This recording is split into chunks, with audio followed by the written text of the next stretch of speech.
Məni öldürməyə gələnlər kimlər idi? Öldürməyə gələnlər və onlara yardım edənlər. Qocayev Rövşən, Haqverdiyev Xəyyam, İbrahimov Çingiz, Xankişiyev Xəzər, Məlikov Rıza, Paşazadə Faiq, Sultanov Ramil, Emin Qasımov, Mehrac Zərbəliyev. Demək, məni öldürməyə çalışan 12 nəfər idi. Onlardan 2 nəfəri İsveçrə-Fransa sərhədində demək həbs edildi.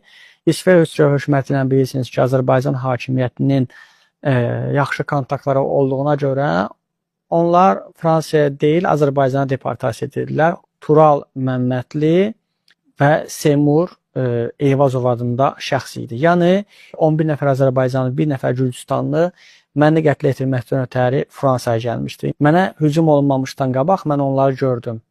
Onlar mənə hücum edəcəklərini zaten hiss edirdim, bilirdim. O vaxtda mən polisi zəng etmişdim və polisin gəlməyini də gözləyirdim. Nəysə, artıq onlar mənə hücum etmək istəyəndə mən şəhərin mərkəzində idim. Sağa qaçırdım, sola qaçırdım, tramvay xəttini sağa keçirdim, sola keçirdim. Tramvay gəlib keçirdi, maşın keçirdi, oyca buyca. Bunlar vaxt itkisi etdilər. Hardasa təqribən 15-20 dəqiqəyə yaxın mən qaçdım. Axırda bunlar mənim arxamızdan polis qışqıranda bunların o polis deməyi fransızcaya bənzəyirdi. Mən elə bildim, düşündüm ki, polis gəldi. Dayandım, arxaya baxanda gördüm ki, polislər bunlar da əlində bıçaqlarla.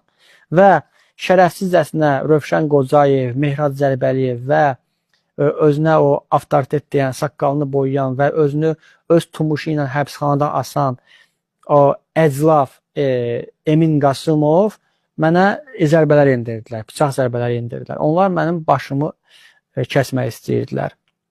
Allah şükür olsun ki, niyyətlərini çata bilmədilər, mən həyatda qaldım. Və yenidən bu yarımçıq qalmış işi